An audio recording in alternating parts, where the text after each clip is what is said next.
change your nappies? About twice a week or something. Is yours in a mind of its own? Mine is. No. It usually listens to me. Mine never, ever, ever listens to me. Anyway, she's got to go to bed now. My new dress, you just wet me. Naughty girl, you naughty girl, you naughty girl. Dr. Faustus was a good man. He whipped his children now and then. When he whipped them, he made them dance out of England into France. Out of France into Spain, and then he whipped them down Get down the coffee train now. Get out. Get out. Stand up. Harry, this is our house.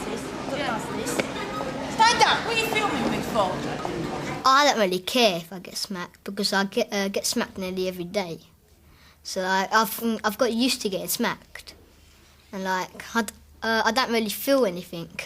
I do get smacked a lot. Like once or twice a day. Is that because you're a very, very bad boy? I don't know. Do you think you are?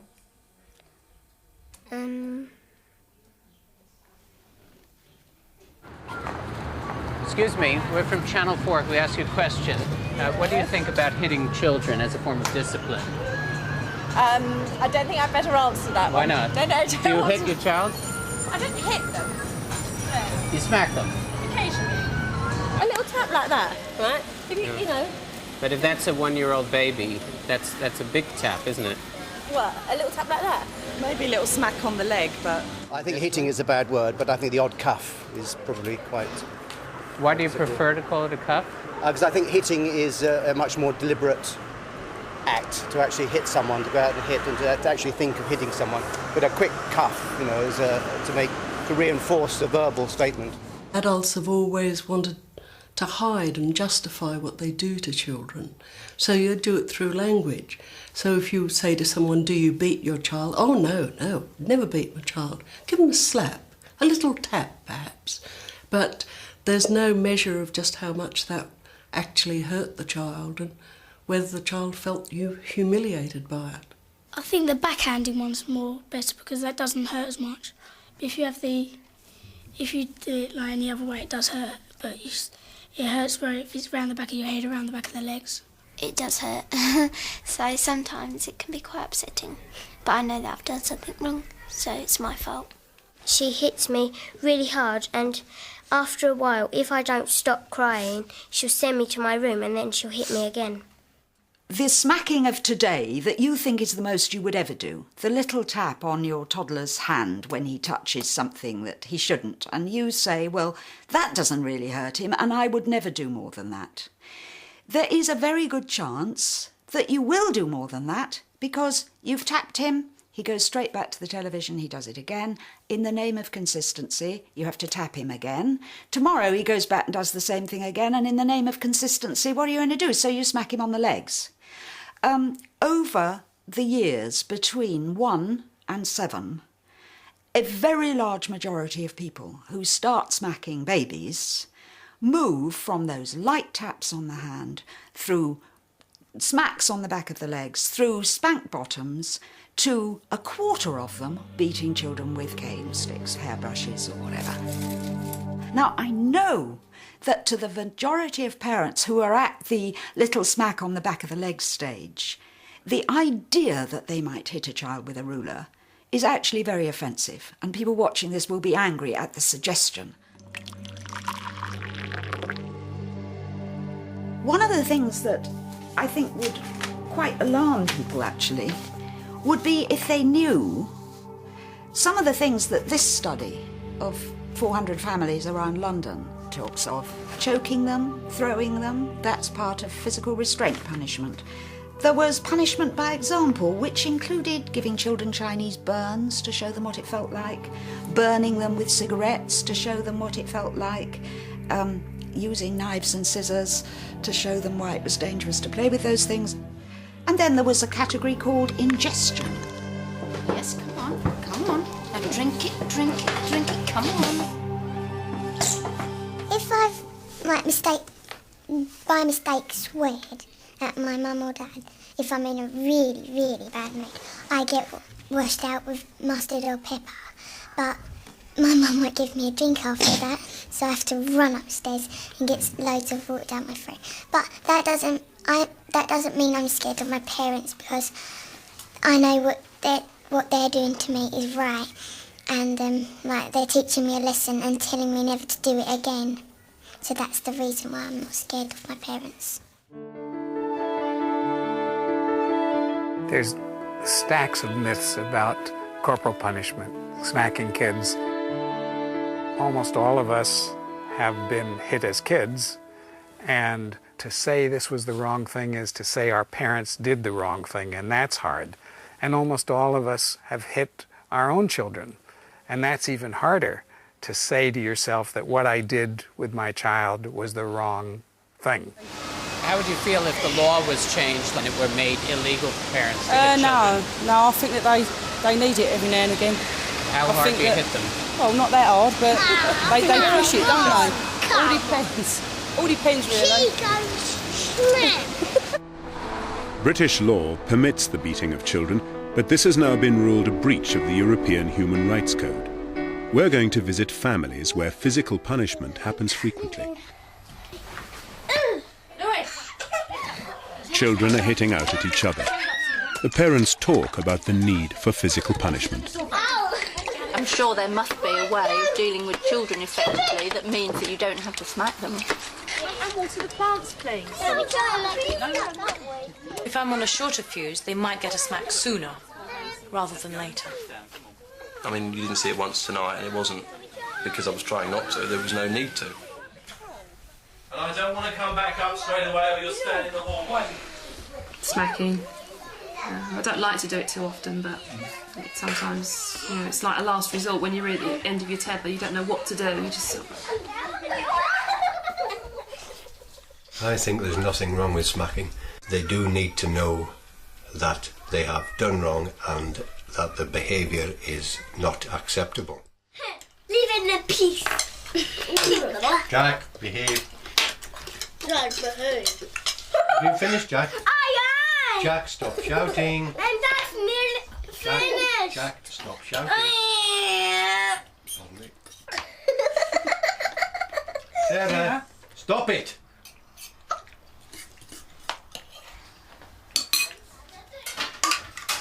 Use your spoon, Jack. Jack, use your spoon. Lick him. Oh yeah. Time to come in now, love. Jack, time to come in now. Jack, if you don't come in by the time I count 10, you're in trouble. Where's your shoes, Jack? Come on. I'm nearly counting up to 10. That's 5, 6, 6 and a half, 6 3/4, 7. Right, come in, Jack, this way. No, I want you to come in this way, Jack. Jack, this way. 7, 8, 8 and a half. Come on, my big boy. There's a good boy. Come on, Jack, in you come. In you come. That's a good boy. No.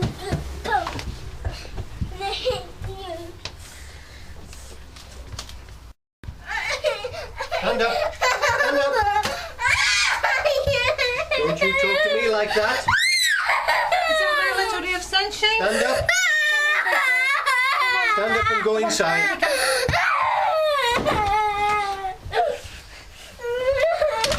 Let's go. Oh, were you having a nice time? Were you? Pardon? There wasn't never long enough. If John asks him to do something, and John will say, we're fed up telling you to do it, Jack. When I ask you to do something, you say, yes, Daddy, and you do it. What do you say, Jack? And John says, what do you say, Jack? What do you say? Yes, Daddy. Louder, Jack, I didn't hear you. Yes, Daddy. And that can go on for ages and ages and ages, and then he'll get a smack.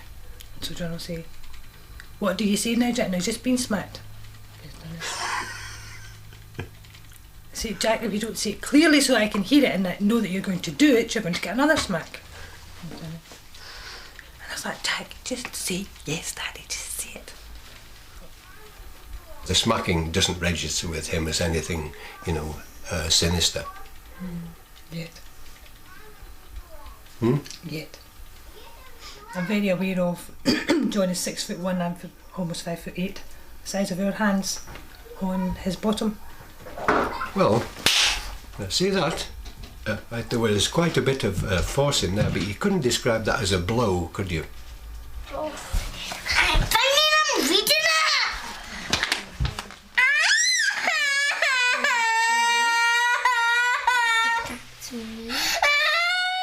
Sends out the message to them that it's okay to hit.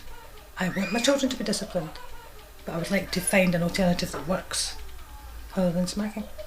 You have a good sleep, okay? And you don't have to get up too early tomorrow, okay? Night, night. See you in the morning. Night, night. 9 times out of 10, Jack knows he will get a smack from his dad. He doesn't know whether he's going to, if I'm going to take his toys away, or if I'm going to put him to his room, or if I'm going to smack him, or if I'm not going to give him any cuddles. John says it's my inconsistency. So if John's here all the time, does John's consistency mean that Jack is going to consistently be smacked? Does that worry you? Oh, yeah, you don't want that. You ask a child if he wouldn't mind shutting the door. It goes out. We're sitting, it's on a winter day, we're sitting by the fire. It's annoying. A child goes out the door, leaves it open, as children will. Yeah. So you explain to it, and would you mind shutting the door? And he looks at you and walks straight out, leaves the door open. Maybe necessary to slap him. And you explain again. You're not going to follow him and walk him through what he should do? No, you're not. No, you're not going to remind him? No, you're not. Don't let's pander to this child. Don't let's pander to this child. Let's beat him for leaving the door open? Yeah, wow. the child. They have a relationship. Hey, my feet are freezing. Children are people. He doesn't mind because he's testing how far he can go on it. There's the myth that smacking children, slapping children works when other things don't work. Quick smack is the way out of some paddy that they've got into.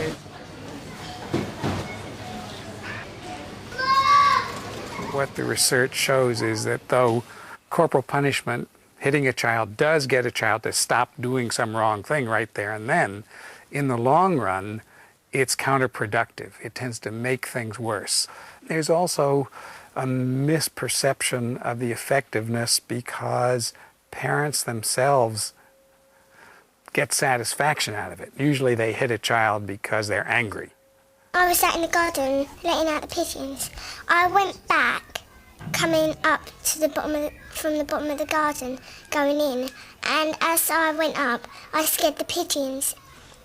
And my dad kicked me under my legs, and I fell on the floor, and I had to go to the hospital because it really badly hurt. And my mum thought I pulled a muscle in it and broken one of my bones. But when we got there and we'd been seen, the doctor said that I hadn't done anything. I had just had to have a lot of rest on it. And then after, my dad was really sorry. We learn best, we learn quickest when our right responses are rewarded. When we get punishment for wrong responses, quite often we just get confused, or the pain of the punishment means that anything else you might have learned just sort of vanishes, or the pain is so humiliating that you're overwhelmed with hatred of the person who's inflicted the pain on you. Is that you? Stop being silly, stop crying, come and take your punishment right now. Come out from there!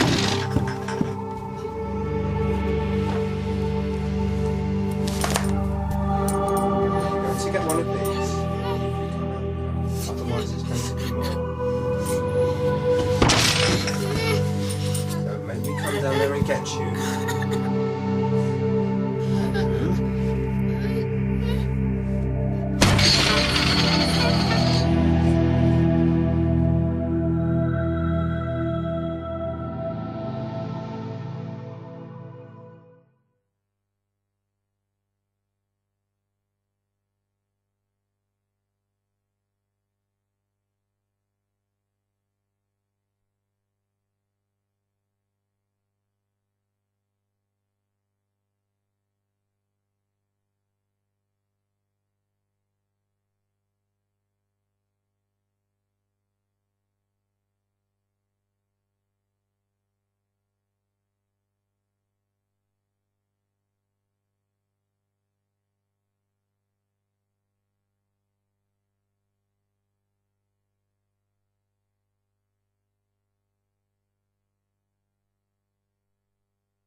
See this, the pufferfish. Remember the pufferfish?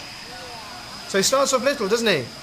And a big fish comes to try and eat him. And when the big fish tries to come and eat him, what does the pufferfish do?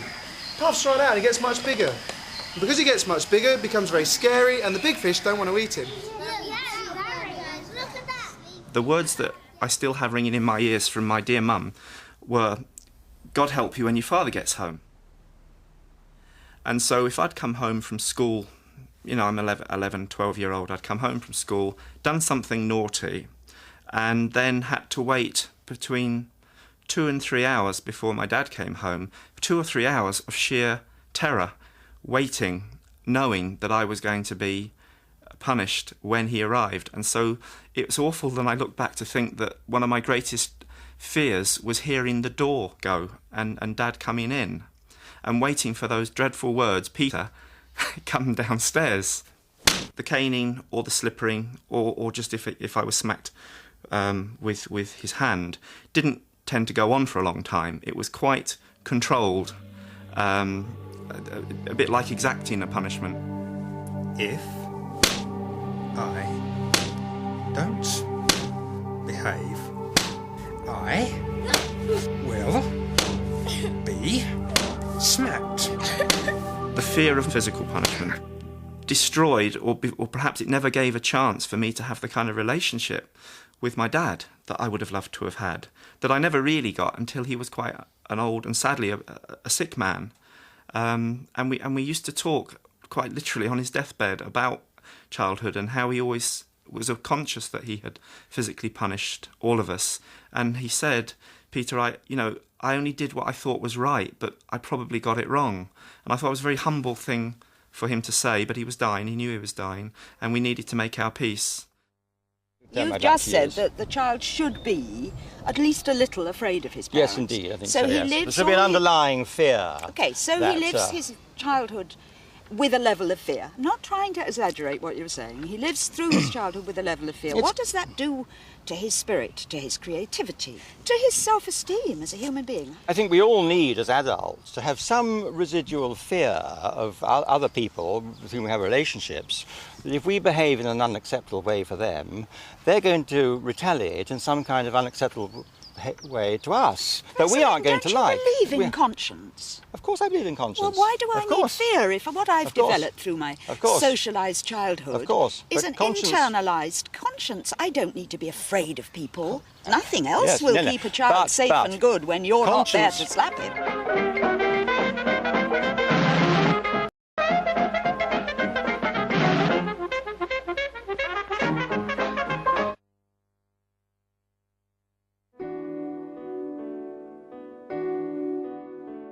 I was used to having my bottom smacked from the time I was small enough to have a sleep in a pram. I was put across someone's knee and my knickers were taken down and I was spanked on the bare bottom. Nobody ever did it to me in a rage. sort of turned me round and gave me a slap. It was always ritualised. The first time I can remember, I was howling. What I remember thinking is, this is called a spanking. All other hurts they protect you from, and they do that to you on purpose, and it's the worst pain in the world. Definitely the last nanny I had was sexually involved, so that I began having fantasies about beatings. And that meant I found it very difficult to have an orgasm without the fantasies. And of course you can't have other people's fantasies. My husband's were different. It was very difficult because we never made it up in bed. We still managed to have a daughter and twin sons, but it wasn't satisfactory. I got on very badly with my mother, and she once tried to ask me what the trouble was, and I tried to say, well, because of having been spanked, I was frightened of authority and couldn't quite relate to her as I would have wished. And I said, well, all those spankings, and she erupted into bad temper and said, you talk as though you were beaten black and blue, and she didn't want to hear. I found a book that she'd started keeping about me and how I used to rush into a corner of the room and stick my behind in the air, all ready to be spanked as if this was a joke. I mean, you know, it's the English vice. Is it a joke? What, to me? No, it isn't. No. It's an outrage. What is it? Spare the rod, spoil the child. Do you still believe in that? I'm afraid so. Was that the way you were raised? That's the way I was brought up, and look at me. There's a myth that corporal punishment is harmless, especially when it's done by loving parents. This is documented in studies of thousands of children, studies that follow children up over several years. The last months have seen huge changes in what we know about the effects of corporal punishment. It's pretty depressing to be hit by the person, the two people you love the most and on whom your very life depends. Now, not everyone succumbs to that depression, but there is an increased rate of depression in proportion to how much corporal punishment kids experienced. Corporal punishment's related to an increased probability of being physically violent, of assaulting one's partner, one's wife, or one's husband. It's related to unsatisfactory sexual relations. It's related to not doing as well in school and a lower probability of completing higher education and not doing as well on the job. You can see about not doing as well as on the job. If you have a person who tends to be depressed or tends to be aggressive and violent, that's not the ideal kind of employee. And so what we have found is that the average income goes down in proportion to how much corporal punishment a child experienced. When you put this all together, it means that the costs to society are high, or really the best way of putting it is that the benefits to society of this seemingly small and inconsequential change, namely no hitting of children, can be very large.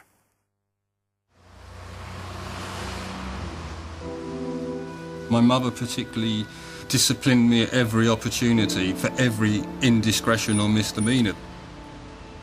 I basically withdrew from my family at the age of 12. I was in trouble. I'd done something that warranted being taken to the police station and going to court for at the age of 12. I spent 5 years of my life in prison on 3 separate occasions. I was at a family funeral the other day, and there was comments made about, you know, like, oh, you're never smiling when you was a child, and you're never happy as a child. And like my comment was, well, I was always being it as a child. In carrying that sort of long face around with me, it would drive my mother absolutely mental. And she, you know, sometimes she was unable to refrain from hitting me because I was looking unhappy. I didn't want to be going where she wanted to take us. I was dreadfully unhappy about some of it, and because of that, it would put pressure on her. Well, you're coming anyway, you know, and put a smile on Slat. I can't remember exactly why I was locked in the room. I came home one day and there's a bolt on the outside of the room. Shut up and learn to be good.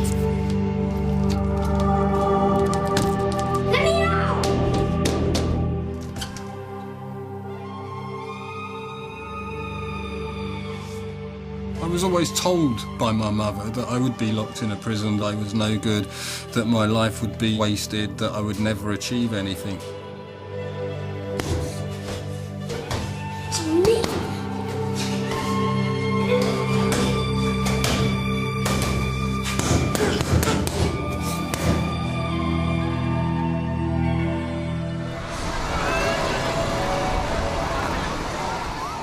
Some people see children as being intrinsically good.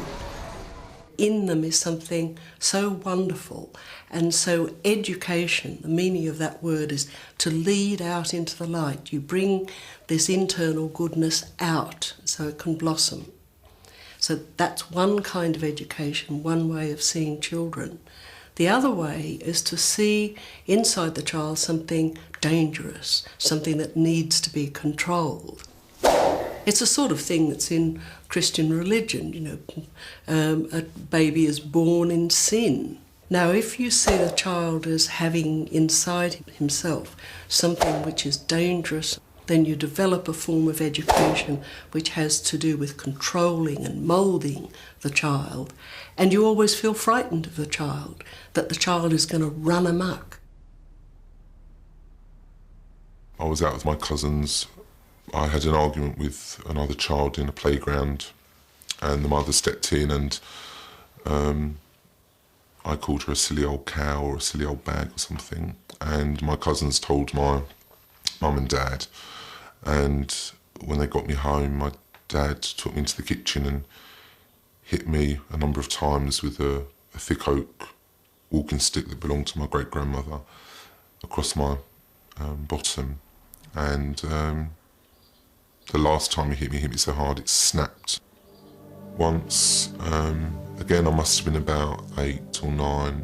Why do you do it? You promised you wouldn't drop My it. mum got me on the floor and would be on top of me. Stop it! All I remember is her on top of me, my stepdad coming in, and then this bag of potatoes sort of emptied onto my head. I still don't know whether it was deliberate or whether it was an accident.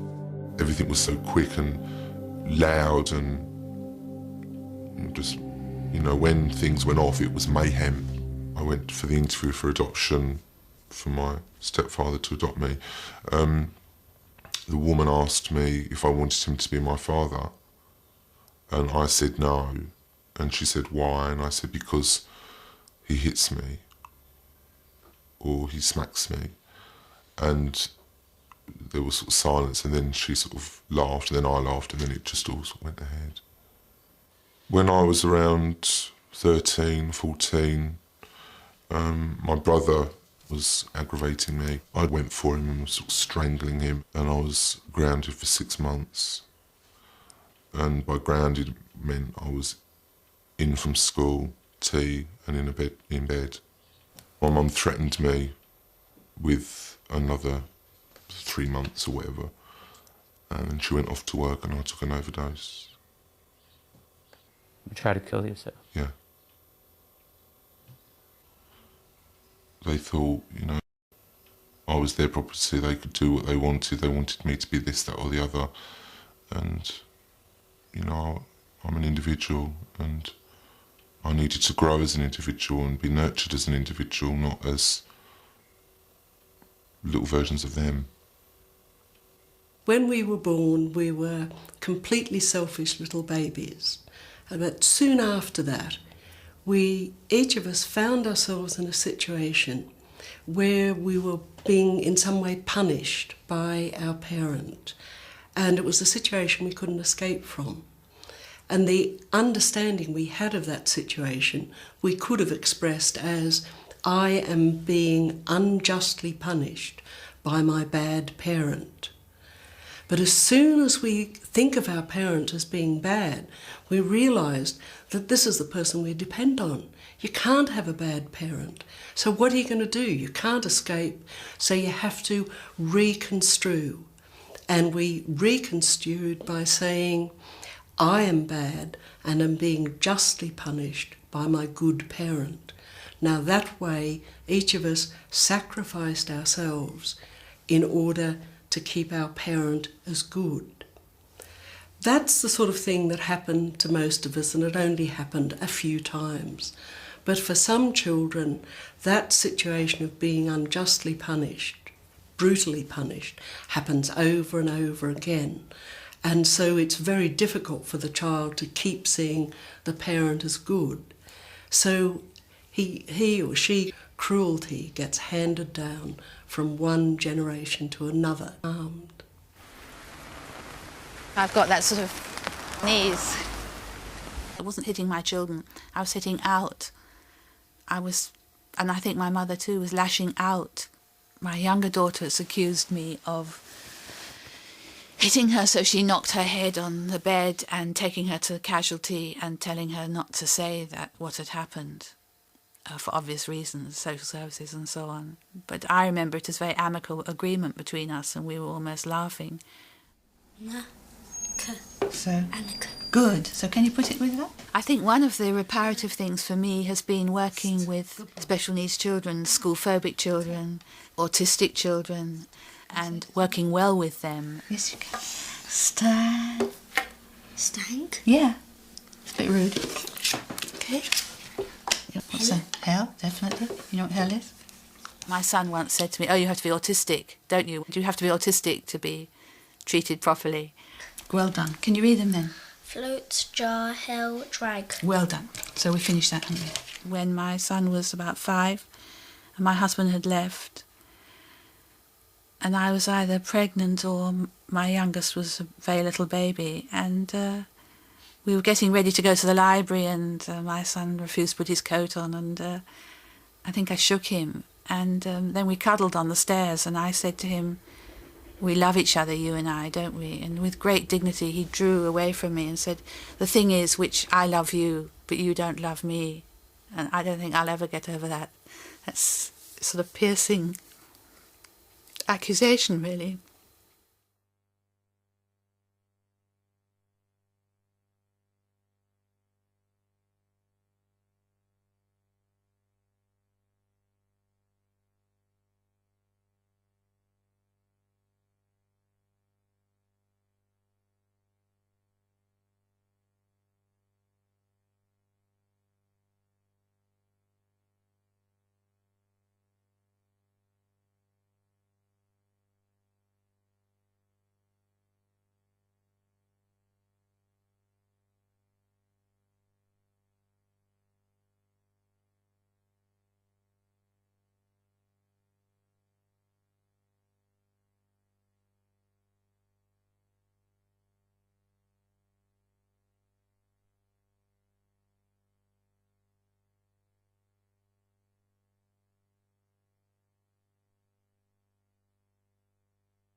A parenting workshop with psychologist Michelle Elliott. John has acceded to his wife Irene's request that he hear about alternatives to hitting. Actually staying in there, and then in the morning, when he gets dressed, you might give him another gold star. I mean, I used to smack more when she was younger, you know, a smack on the hand, but it didn't seem to work, and I found she was smacking me back. Smacking is for deliberate defiance. Does it work? I think it works, yes. Does the behaviour change? I think it does, yes. I don't like smacking. I just... No, smacking doesn't work. If mine have a tantrum, I'll just walk away, whether it's in the supermarket or at home. If they're on the floor kicking and screaming, I just leave the room. Because then they're up on their feet following to see where you've gone to, and B, they forgot. Again, it's this thing, there's no audience, so there's no point in having a tantrum if there's no one there to watch you.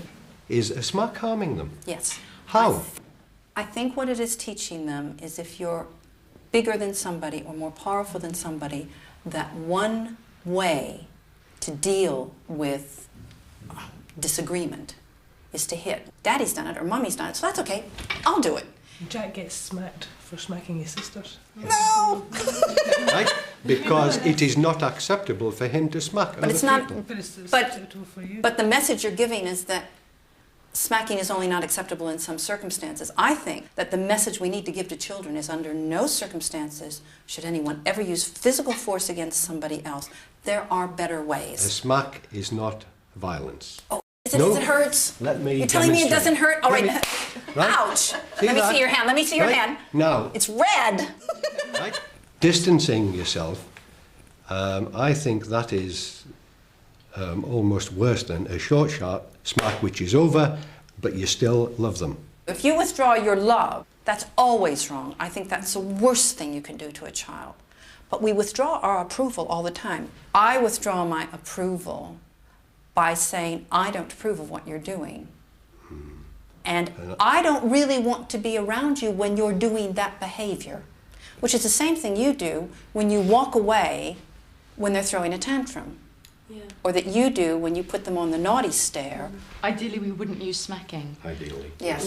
Look, one of the reasons that kids get defiant is because you as an adult suddenly interpose into their world. They're having a wonderful time. They're playing with each other.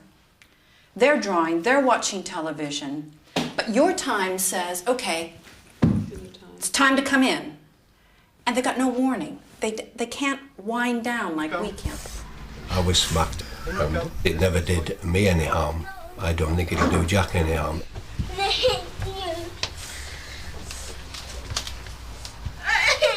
Stand up. Stand up. Don't you talk to me like that. I always said, like, when I'm my father's age and I've got kids, I ain't going to do this and I ain't going to do that, and I've found that I've actually just ended up the same way as my father. Yeah, you ready? Yeah? Oh, okay. If I was naughty, I was smacked, and if one of my kids were naughty, then they were smacked. Bye. Morning, babes. See you later. You got everything? Yeah. Got your money? Colin and his wife have 3 daughters and a son. As Colin is currently unemployed, he's able to keep a tight watch on his children. When I first started smacking my eldest, it started off with a tap on the back of the hand, to the smack backside. She was being more and more aggressive, answering back, swearing. Then my smacking got harder and harder and harder, and I am heavy-handed. No one can wind me up like Sarah can. And at the end of the day, I knew it was only a matter of time before I actually really did hurt her. I mean, I love my daughter, but she was winding me up.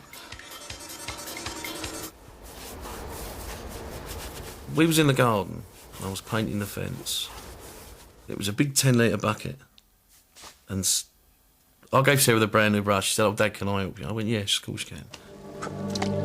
She's dropped it straight in the paint. And I went, "Oh, no, I don't believe this." All of a sudden, Sarah's seen it, so I'm having a go at her. She's shouted, swearing, giving it large. And then she's shouting and screaming and all that up the stairs. "It's all my fault, you're always having a go at me." And I said to her, "I wasn't having a go at you. I'm just saying, oh, God, you've just dropped it in the bucket of paint." But she kept going on and on and on and on and on until I actually had my hand around her throat and my other hand like that, and I thought, well, hang on a minute, this ain't right. I rang the police to come and take her away, and the police said it's got nothing to do with us. I was actually crying at this point on the phone because I just couldn't take any more. And I knew either I had to get this sorted, she had to go away in an home, or I was going to be in prison. And I didn't fancy doing bird, and I said, something's got to be done. Parent support group turned around and said to me, at the end of the day, perhaps that's her way of communicating, her way of sort of getting some attention. And I actually said to her, I've been to parent support group, and they've helped me a lot in just, I mean, I was there for about an hour and a half, I think. And I said to Sarah, there's no way like, you're going to get round me anymore. You know, I don't need to smack you anymore. And it just went from there. And it really was fantastic. I listen a lot more now. So if there's a concert that one of them want to go to, or they want to stay out with friends the weekend, I actually say to them, like, well, let's see how you behave during the week first. So there's kind of negotiation. Oh, yeah, yeah. Before it was, no, I've told you 10 o'clock and 10 o'clock it's going to be. You know, like a big authoritative figure, like, you know, you're only a child type thing. It's so easy not to smack her now. Whereas before she was very rebellious. She does now what she's told to do. Sarah, how do you feel about the way you and your dad are getting on? I think it's good that we get along and we don't argue. So how are you going to sort your children out then? I wouldn't hit them. So why wouldn't you hit them? Because it hurts, doesn't it? You don't have to hit them to tell them off. Yeah, but the telling off wasn't doing anything, was it? The telling off wasn't getting anywhere, was it? That's when the smacking come into play. Anyway, I don't think I want kids. I thought I knew it all. I was just trying to be the best parent that I could. And the only way I knew how. And I suppose at the end of the day, my mother and father were my role models. I followed them because that was the environment I was brought up in. You know, if you was naughty, you got a smack. You'll be given a 10-minute warning, and then a 5-minute warning. No! And then in. No, I Okay? out! And think stars. Jack, if you come in like a good boy, get another star. Stars before your eyes. Well,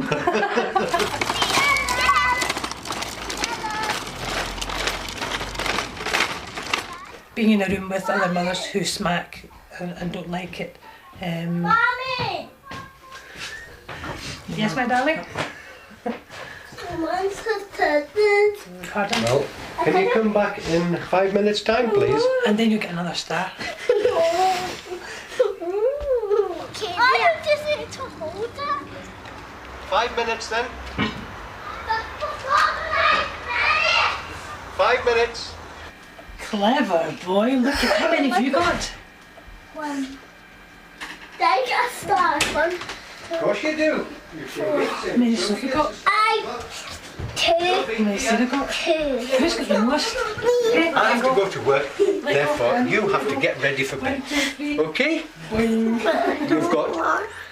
You've got all day tomorrow to play with Elizabeth and Rebecca, haven't you? All day.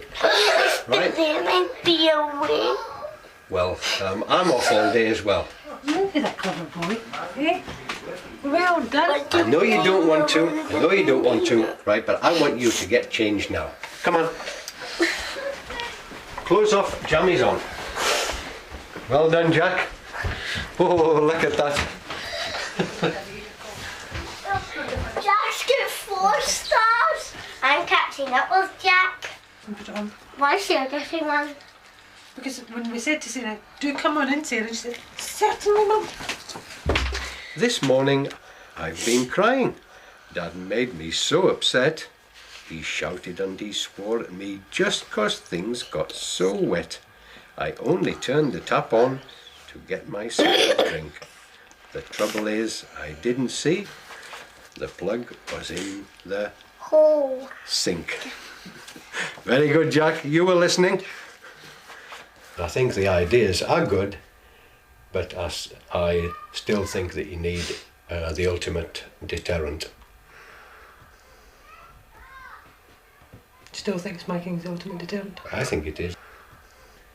I want the law changed so that children are in the same position as you and me and everybody out there. Nobody hits anybody. It's not a special law for children. It's to bring them in line with the rest of us. At the moment, the law says nobody hits anybody except it's okay for parents and guardians to hit children. Swedish television, 1979. Sweden is about to become the first country to outlaw all physical punishment of children. Studio S som ikväll ska handla om aga. Och det har väl gått så långt att hon har fått lite smisk på fingrarna. När hon behöver det så kommer jag att göra det. Nej, Krista, jag blir förtvivlad när du säger att du har en 8-åring full av upptäckarlusta. Vad gör du? Du ska lära henne slå henne på fingrarna. 8 månaders flicka. Jag är själv en 8 månaders flicka. För mig var ju lagen väldigt skrämmande. Att man kunde bli straffad för någonting som man har tyckt att varit helt normalt. En vana att göra. För mig var det, jag har varit väldigt rädd och satte mig tillbaka och tänker efter. They're a close-knit family who have a part-time job looking after horses. Krista, a single mum, has raised both daughters without the use of any physical punishment since the law was passed. Jag tror att man kan vara en riktigt god, strikt förälder och inte kunna, att inte behöva använda att slå barnen till det. Det är absolut. Jag har väldigt svårt att tänka mig att man får slå sina barn, så jag kan inte tänka mig hur det är när man får göra det utan att det finns en lag om det. I began working as a social worker in Stockholm about the same time that the law came into effect in 1979. I can remember a case coming to us from our healthcare facility here, where the nurse came in and said that she had noticed several blue spots on a child's legs. And the first thing we always do in these cases is to take a direct contact with the family. As it worked out, both husband and wife were in a very pressing situation where the husband was unemployed. The wife was taking care of about 3 children. There was sickness in the family. We could not only talk about the law against physical punishment, but also help the family getting their younger children into the daycare center and providing them with help in the home. Nearly half the Swedish population believed in physical punishment when the law was passed. The government launched a massive parent education campaign which achieved nearly universal knowledge of alternative discipline techniques, and the society shifted. Now just a small minority of Swedes countenance the very idea of physical punishment.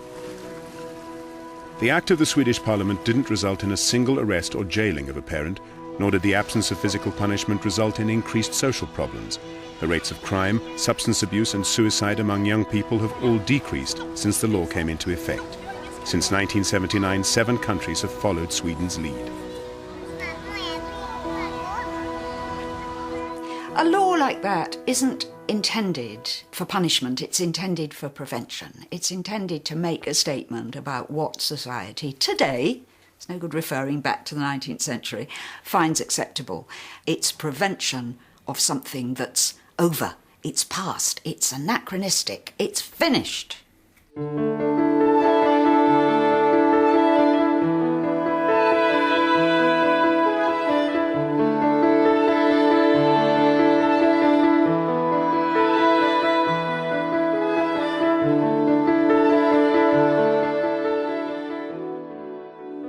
The United Nations Committee on the Rights of the Child has urged governments to ban all physical punishment of children.